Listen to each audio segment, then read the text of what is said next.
So we are going to finish up the second part of the New Deal. That was the first part of this.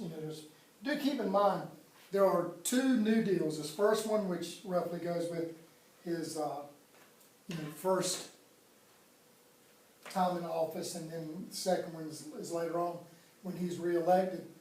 But so you have New Deal 1, New Deal 2. You'll see part of that in the assignment that you have done. But let's go back to Social Security again. We just talked about that at the end of the last one. But once again, Social Security today has really become big. And one of the things I hate is when somebody says it's an entitlement. As I said, I put a lot of money into it. Yeah, I do think I'm entitled to get that money back. But what's happening, we did it with Obamacare, we've done it with some other stuff too, so I'm not just picking on President Obama. But what they do is you've got this pool of money in there, and they're taking money from it to do other things, which they're not supposed to. So we've always worried about, is Social Security going to be there for me? Think about for you guys. Right now some of you are already working. You are paying into Social Security. You will pay into that the rest of your life. Will it be there when you turn 60, 62, 65? One of the things too that happens is they keep extending it. Back in the day, you got it when you were like 58, then it's 60, then 63, and what they do now is you can get part of it. You can get a percentage at this age, but if you wait longer, you get the whole percentage. So they do things to kind of mess with that a little bit with Social Security. And as I said, it's for older people as well as dependents, disabled, and things like that. So, once again, we're looking at Frances Perkins. There she is there. And she was the first female to ever be a cabinet member. So she was Secretary of Labor. She pushes for Social Security. But you think about that, how that's pretty impressive to be the first cabinet member. Because, talking about breaking ceilings, that's really one of the first big government jobs that a female has in this. Now, you could look at World War I. We do have, members in the House of Representatives and stuff. But this is part of the executive branch. So that's pretty impressive. So the WPA is the Works Progress Administration. And that is the largest of the public works. It does so many different things. And so it's kind of like an umbrella, and other agencies are under it and stuff. But it does a lot of things, construction. But what I really want to point out is artists. So think what's happening. During this time, you have English majors, philosophy majors, art majors, graduating from college. What can they do? Nothing.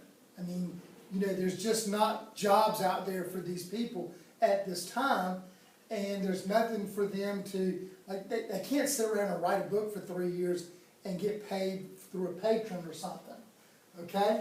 So this is led by Harry Hopkins, and what he's doing under FDR, he's putting people together, building railroads and buildings and stuff. He's also employing artists, writers, and to me that's pretty cool that they're doing stuff for them. Now this is what I really like. All right, there are two examples I'm going to give you. First, City Lake, right here in Rocky Mount, was a WPA project. Okay, it was not a natural lake. It's a man-made lake. It is built in 1937, and concluded in 33, and stuff, and goes through. Complete in 37, and in 93 is when they do all the different, stuff to it. So when they come in, they're not much into shrubbery. I mean, they do some nice landscaping, but not what we have today. All right. We have the Wentworth School, which what they do is they start having artists paint murals around the country and do things like that to beautify the country. Once again, it is what can we do for America? How can we make America look better? But this is my favorite one. So it is under the WPA, but it is, like I say, one of the agencies, and it's called the Federal Writers Project.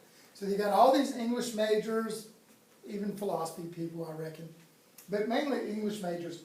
You can't get a job. And so what they do is they have them go around and interview slaves, former slaves or enslaved people that are still alive. So this is not Ida Atkins, but what I want you to do is if you click here, it's just a couple of pages. It is Ida Atkins. She is from North Carolina. She was living in Lewisburg at the time.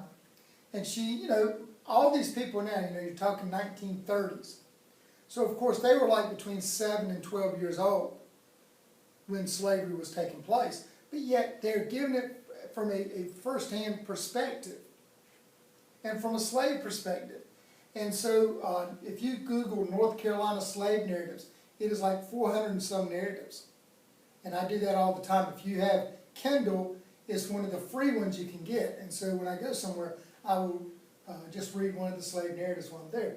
This is one that talks about when the Yankees come through North Carolina and what Ida did for her slave people, masters and stuff. This is just the lady. I did this because this shows what would happen. What they would do is these folks would go to someone's house who had been an enslaved person and just sit down and you say, tell me about what it was like to be a slave. Can you tell us some things? And they would write, for the most part, in the vernacular that person is saying. So sometimes they're hard to read because they're using it with their slang. Other things they did, which was kind of cool, is they would have people go through the Appalachian Mountains and record bluegrass music or Appalachian music, things that may not have gone down through history. But because of what FDR did, putting people to work, it has saved it for, hopefully, eternity.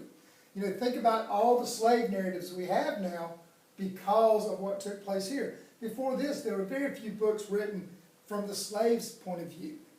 But now we have books and books, volumes, because of the slave narrative. So please go to this. It won't take but a minute for you to read and just see what Ida has to say about that one specific thing. The PWA built roads, schools, public works, and then, of course, you know, one of the things, they're all very similar. They're using different money. But what it does is it takes somebody off the street, gives them money to feed themselves. A lot of times what they would do is they would provide one meal a day for them on something like this. Sometimes they were like the CCC, you know, when they took the young people around. On this here, they'd maybe take the adult male around. And once again, they would get paid per month. They're feeding them, housing them, and then they're sending money back to their wife and kids back home. And there you go. There's a power and navigation dam on the Columbia River in Oregon. So once again, this dam built by the PWA, which is putting people to work, giving them money, is also going to make land available for farmers and then make cheap electricity. So as you see it, all these things kind of help out more than just one group of people. So, as I said, there are critics of Roosevelt. Not everybody's happy with Roosevelt. Some people thought he didn't do enough. Now think about that. Just step back and think. We've had 3 Republican presidents who just believed in rugged individualism, the cycle going around, don't spend federal money, and now this guy comes in and is just injecting billions of dollars at this time. And yet people are saying he's not doing enough. Isn't it crazy? So let's talk about a couple of them. Father Charles Coughlin, and he was nicknamed the radio priest because he was like our first radio evangelist. You know, we have TV evangelists today. We'd had other evangelists that had been on the radio, but he's the one that, like, he didn't have a regular church, and he just did it on the radio and stuff. Now look at it. He's a little bit fascist, anti-Semitic, so he's against the Jewish people. And he began as a supporter of Roosevelt, but as time went on, he just thought there wasn't enough to be done. So he's probably one of those guys who thought, this is not working out the way you're doing it, and you need to change. And then probably the most vocal is Huey Long. Now he's a senator from Louisiana. He had been a governor of Louisiana. And of course, one of the things that he is thinking about doing is to tax the rich more and share it with the poor. So he is, you know, I guess you would look at him as almost a very liberal person today. Tax the rich, share it with the poor. Probably nothing to the degree of Bernie Sanders and Elizabeth Warren and folks like that today. But they just felt it didn't do enough to help the average person. So that's the big thing. So if you were writing an SAQ or an LEQ, you would talk about how some people liked the New Deal for whatever reason, and then some people didn't, just because it didn't do enough. That, you know, one of the things you have to look at too is that some of these things that are being done are, you know, especially buildings and stuff, roads, are being done to help out business and industry. Well, that's a good thing, but other people may look at that as you're helping business and industry too much, and of course you're not taxing them enough. All right, so additional notes, once again, it's called, FDR is called the New Deal, and I'm trying to look and see, regulates the economy, aggressive. Oh, the other thing, it is called the Alphabet Soup Program. So that's something you need to write down. I don't have it on the PowerPoint, I don't think. But it's called the Alphabet Soup because of all those initials. And I don't think many people called it that back then, but looking back at it, we certainly call it that. A few did. It's called the Alphabet Soup. You know how you have alphabet soup, and in your spoon it's got 3 or 4 letters and stuff like that. Because he used all these acronyms, they called it the Alphabet Soup, or the Alphabet Program. Of course, he tried to add justices into Supreme Court and stuff, his court packing scheme. And that is it for the New Deal. I just couldn't finish it a while ago. I had a conference call.